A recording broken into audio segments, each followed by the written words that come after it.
Hi everybody, and welcome back to Plastic Models by a Regular Dude and the intro video for my next project. So my next project is going to be the Tamiya German Sdkfz 250/3 Greif, which was Erwin Rommel's command vehicle in Africa. I got this kit recently from my friend back east, Ben Brandis. Thanks again, Ben. And it's a kit I've wanted to build for a long time. My brother built one in the late 80s, and I really dug it. There was some cool features on it that I had never tackled on a model myself, which was Lincoln length tracks. As a matter of fact, that's the first kit I saw that had them in person. When Ben sent this to me, I thought, man, this would be a great opportunity to do it. But also, it's a great opportunity to do a buddy build. And Jim Deck of ShutterAce, and I'll be putting a link down below in the comments section so you can check out his channel, which is really good, one of my favorite channels as a matter of fact. He approached me about doing a buddy build because he recently got the kit as well. He got the one that comes with extra, basically it's two kits in one. It's the half track and the Africa Corps infantry soldiers. It's like two kits in one. Mine doesn't have the infantry, mine just has the Rommel figure and the vehicle crew. But he approached me about doing a buddy build. I said yes, that would be awesome, that would be really fun, for a number of reasons. You know, this will be a fun buddy build. Jim's a great guy. I really like his videos, his style, the way he does them. I like his attitude toward, you know, it doesn't have to be the latest and greatest to be a good model. It can be an older model and it can be made into a really nice kit. That's one thing I really like about his channel. But also, he suggested we do it, and we do it side by side. So what we're going to try and do is we're going to try, and should be very doable, is release a video every Wednesday. So this is the first video. This will be my intro for it. And then from there, every week on Wednesday, we're going to release a video, and we're going to go page by page in the instructions. Kind of thought about what step by step, but some of the steps are really simple and quick. So we will go with page by page. So I think the first page of the instructions has 3 steps, and it's part of the running gear. So that's what we're going to do, and I think it'll be really interesting and really fun to do the buddy build this way because oftentimes, I've done buddy builds before, and you know, you may have a similar kit, like you may be building Panthers together, or you know, Shermans or whatever. So you may have different kits, you may have different manufacturers, so it's not really a comparison per se between the exact same kit from 2 different people. I'm not saying this is a comparison either, it's not. It's just a way to see how 2 people tackle the same exact kit in the same markings even. So it'll be interesting to see how I do it and how Jim does it, and I think it'll be interesting for the viewers if they watch them both, because they might see different techniques, and they might also see how similar techniques can be from people who are, you know, hundreds or thousands of miles away from each other. So I think it'll be a fun project, and I'm really looking forward to it. So remember to keep up by clicking the link down below for Jim's channel, so you can follow along both builds at the same time. So let's go ahead and take a look at the box first, and then we'll look at the contents of the box, and then I'll talk a little bit about some of the references and materials and stuff that I'm going to use for this kit. Alright, here's the kit. This is Tamiya's kit number 35113, German Sdkfz 250/3 Greif. According to ScaleMates, this kit came out in 1979 as a new tool kit. And just as a quick note, I'm going to put a a link down below for ScaleMates, so you can check that out if you like. It's a really good website, purely about models and everything associated with them, and it gives you good timelines for just, I haven't found a kit yet that hasn't been listed on there, and it gives you the lineage of a particular kit, any variations of it, blah blah blah. It's just really super interesting. So if you like, check out the link and see what's going on at ScaleMates. But this is the kit we're going to do. The difference between mine and Jim's will be his also comes with the box. If it's the same one that was on ScaleMates, the box looks a little bit different, might be a little bit bigger. But it also comes with, I think, 7 figures, I think, from the Africa Corps, the Tamiya Africa Corps infantry set. I'm not sure. Should be something like that. The box says 11 figures, and I'm sure it's including these 4 guys here. But other than that, the kits are exactly the same. So let's go ahead and take a look inside and see what's going on in the box. Let's take a look at the instructions first. I'm not going to go, page by page, step by step. I'm just basically going to show you what's in the box. Now, on the front of Tamiya instructions, they always include some nice, information about the kit. It's in this case, it's in 2 languages. Yeah, it's in English and German. And these are the old style instructions. It's a weird fold out kind of thing. But the nice thing about them is there's lots of interesting information. Most instructions nowadays come with, kind of universal symbols and stuff like that, so you know what to do and things like that. But the nice thing about these older instructions is they really get into detail about, what you're doing. I mean, over here it tells you, gives you like some hints and tips. Tells you this is the symbol to know when you're supposed to paint something. Gives you extra notes on the side here, like how to put the tracks together and fit them onto the running gear. Gives you a little tip here: fit track to the drive sprocket first, then push tracks little by little with your fingers to make the track sag realistically. You don't really see that in instructions anymore. It tells you what order to put the parts in. It tells you to be careful of the direction of the right and left cogs. It tells you, just there's all kinds of stuff, good information to help you build a kit. So it's kind of cool. It even tells about some of the specifics.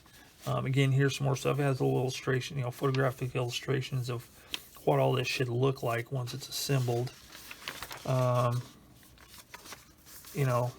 More photographic deals here. Separate detail painting instructions as opposed to just, paint this big blob of plastic this color. So it's kind of nice. Shows you how to make an antenna by stretching sprue. Stuff like that. Let's see, just all kinds of stuff here. It's just the instructions are just a lot more helpful, I think. Like, for instance, here, fix C23 only when you choose painting of Greif, because you can actually do 2 different vehicles. I guess there was another half track in Africa called Adler. It was one of the other senior officers' vehicle, and it's a little bit different. But we're doing Greif in this case. And it shows you, how to assemble and paint the soldiers, where they go in the vehicle, stuff like that. So, it's just basically instructions, but it's kind of cool that for all that groovy information. And kind of like folding a map. I've forgotten how to do it. So that's the instructions. Then there's a painting guide, how to paint it and apply the decals. This side here is Adler, which is what I'm not doing, but if you want to do 2 of this vehicle, you could do 2 different ones. There's Adler, and then there's Greif, and apparently they had pretty much the same paint scheme. And I'll talk about that in a little bit, but shows you where all the accessories, what color they're supposed to be. Then you can also do it as this vehicle here, which doesn't have, you know, the big name on the side, and it looks like it's a solid color. They say dark yellow here.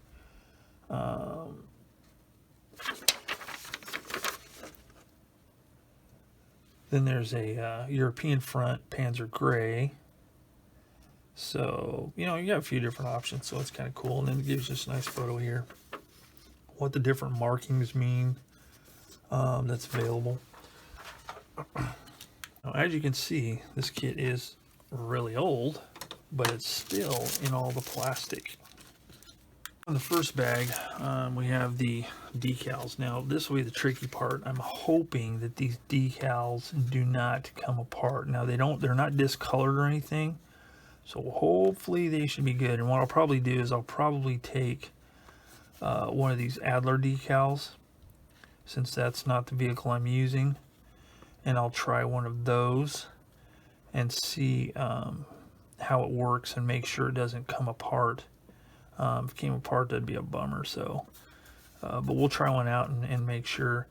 And it's kind of cool because these have to fit a certain way on the vehicle, and it's got some little hash marks here to help you line it up on the complicated angles that make up the side of the vehicle here. You know, here and here. So it gives you little hash marks so you know exactly where to put it so it looks correct. So that's kind of groovy. So that's the decals. You know, they're Tamiya decals. They're kind of thick, but you know what? That's cool because we have ways to handle that. And I'm not necessarily stuck with using these decals because I have extras of those. These are solid white, so you can cut. These are solid, don't have any kind of complicated design, so I cut that off real close. So we'll be able to make these work. Okay, the first sprue here, Sprue A, is the running gear and the tracks, link and length tracks. So these are all these little tiny pieces. They look really good. Detail's nice. There are some ejector pin marks, but because of the way the running gear is on these things, I don't think that you'll be able to see them. So, man, I have a whole bunch of wacky cleanup to do. But, you know, typical stuff from Tamiya. Good detail. Not too overly complicated.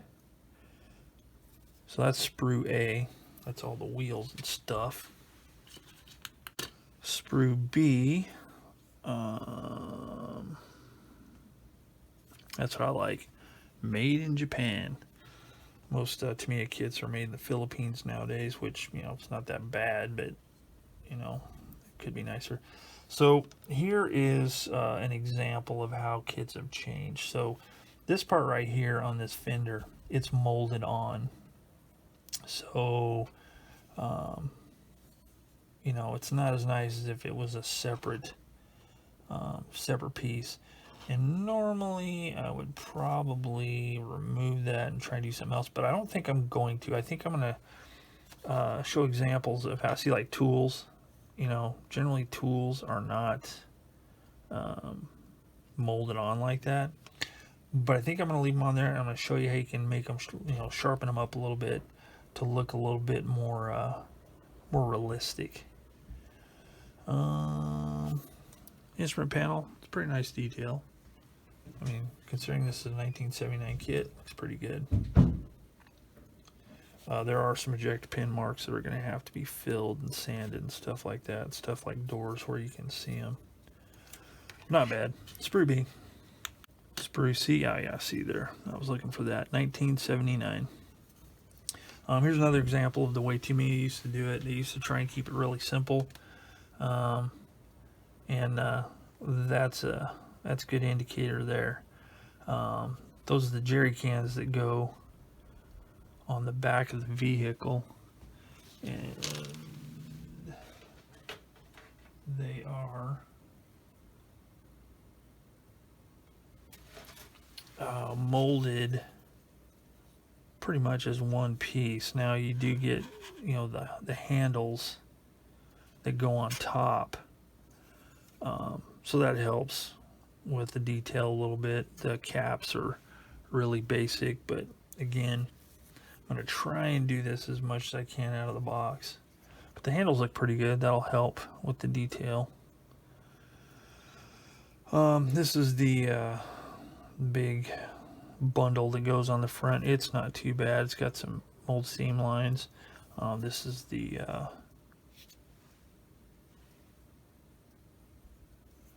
bag that's hanging on the side that's shown in some pretty well-known photos. Wrinkled up tarp here, which actually looks pretty good. And I have another one of those. I have the one that my brother left over from my brother's kit. That looks pretty good. We're gonna have some seam lines to clean up on the antenna here. No big deal. Sprue C. And then we have Sprue Z, which is Rommel and his crew. Now these are older figures, and you'll hear a lot of complaints about, oh, Tamiya figures are horrible, the old ones, blah, blah, blah. Well, they're not really that bad. The detail on them is really pretty good, especially considering the time that they were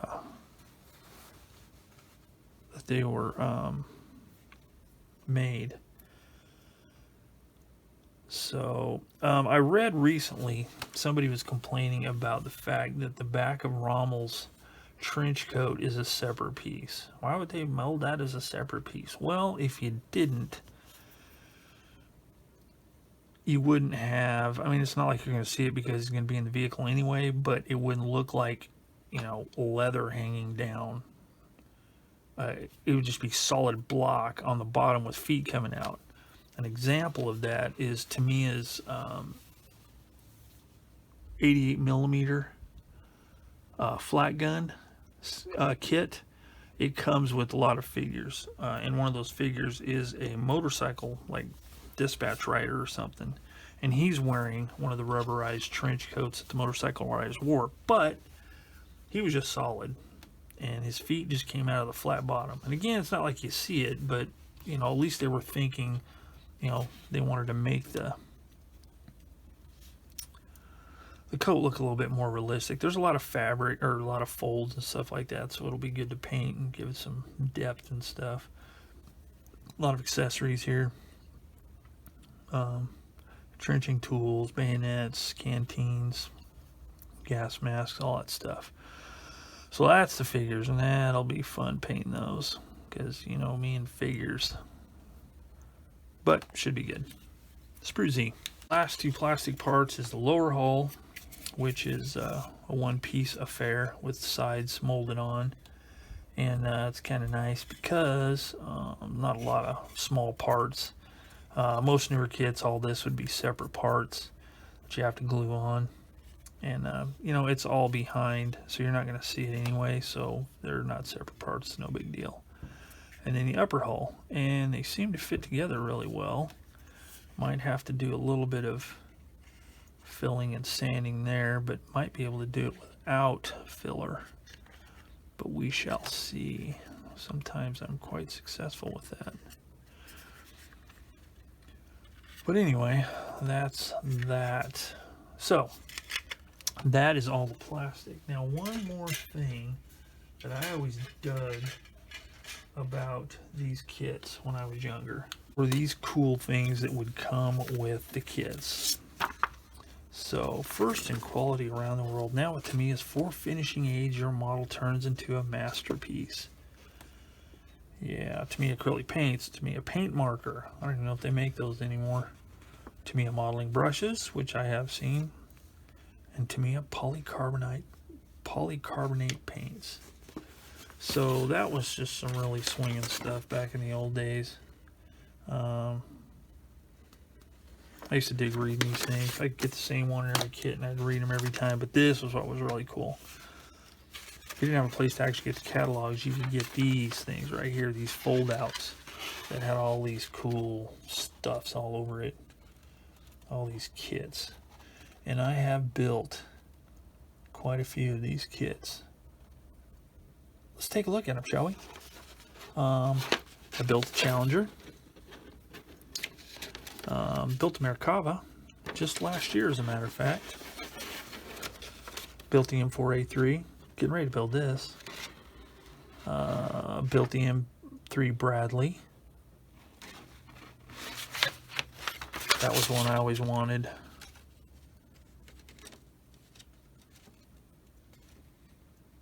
That was radio controlled job. Thought that'd be cool.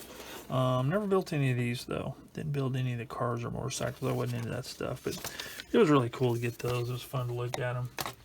Try and decide what you're going to get next. So as far as references, there's quite a few references online, and I'm not going to post. I probably won't post any links 'cause I got so many of them. There's just a ton. But if you type in that vehicle's name, you can find all kinds of photos, all kinds of information, and all kinds of discussion. Well, like paints and stuff, but we'll get to those in a minute. Now, to help with weathering, I've got Michael Rinaldi's Tank Art 1 book, which is about German vehicles. He's got a nice section on Africa Corps vehicles, and he starts out, with the base gray, and then the different steps that he goes through to apply the paints, what order he uses to apply everything. It's just really good to use as a reference. I may not use all of these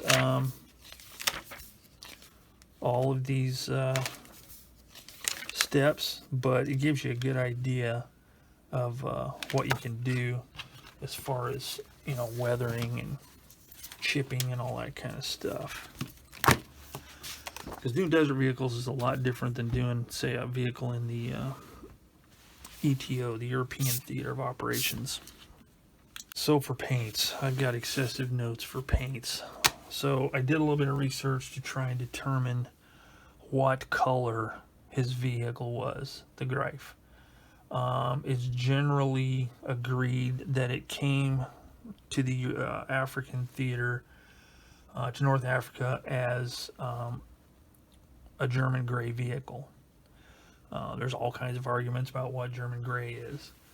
I've seen two different schools of thought. One is the German gray XF63, and I'm talking all Tamiya paints here, which is the dark gray, which is supposed to be what they are. And then one recommended, it's actually called RLM gray, which is XF22, which is just a basic gray, but it's got a little super tiny tinge of green to it, and it's a little bit lighter, a little more faded than the dark.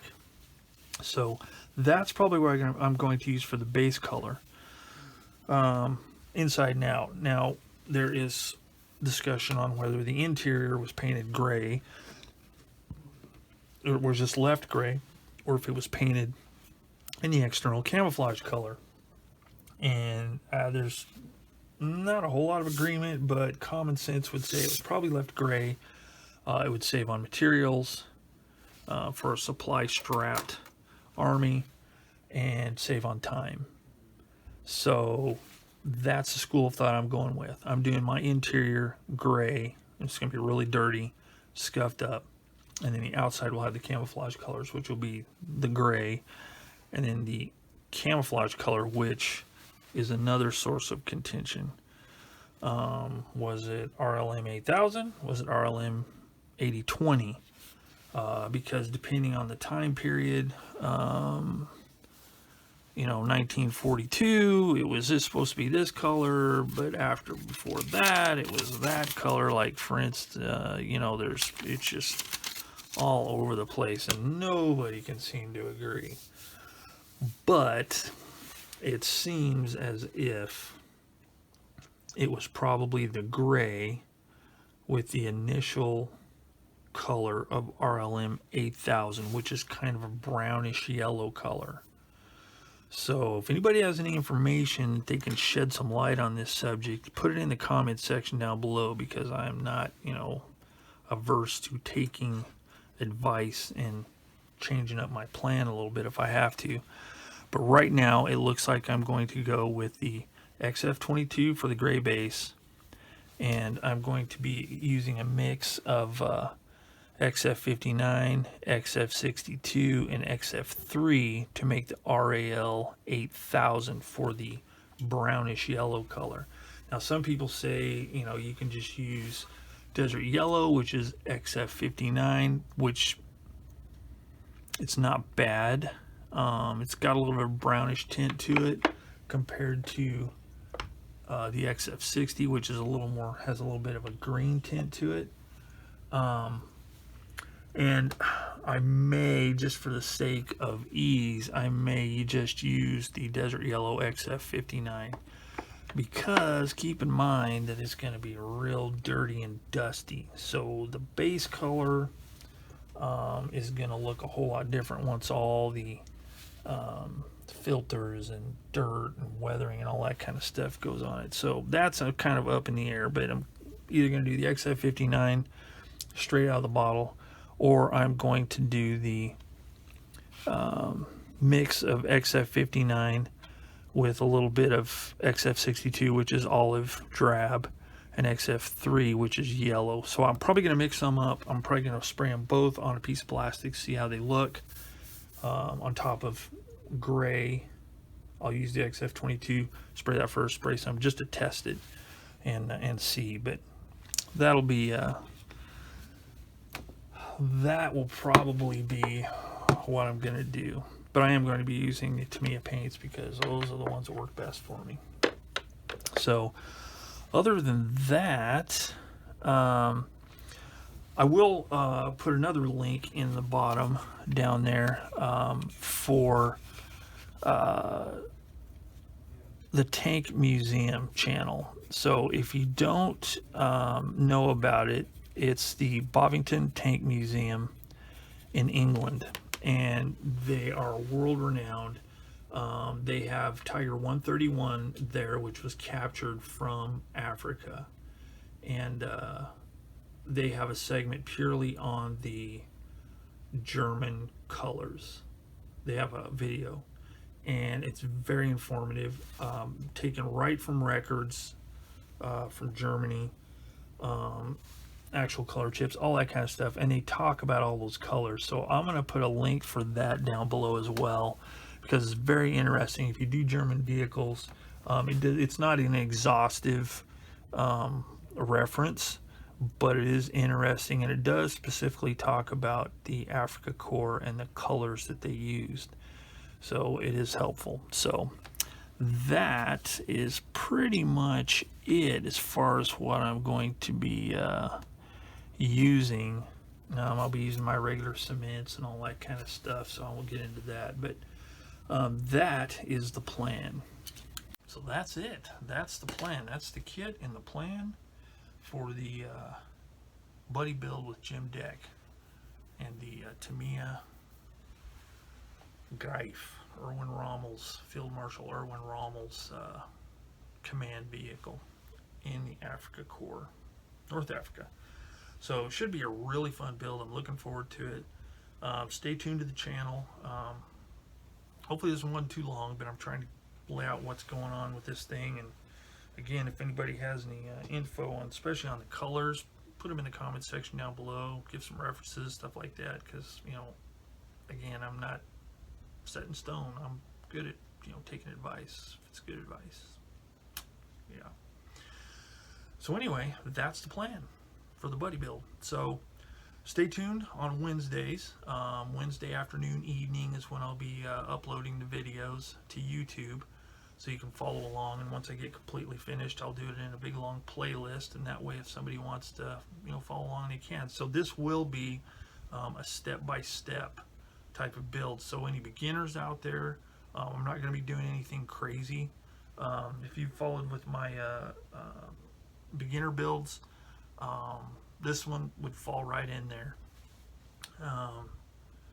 Not any kind of advanced techniques or anything like that. I'm going to keep it simple. I'm going to keep it right out of the box. So hopefully this will be an enjoyable series for you people that are watching these things, and I hope you watch the whole thing. Hope it's helpful. Hope I can show you something that might help, and it'll be really interesting to see how me and Jim tackle the same project. Should be really fun.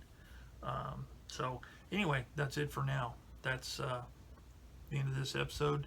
The intro for the Tamiya 35113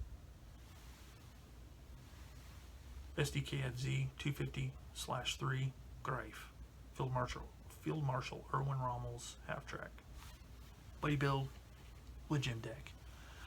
So stay tuned for more, and thanks for watching, and as always, I will see you later.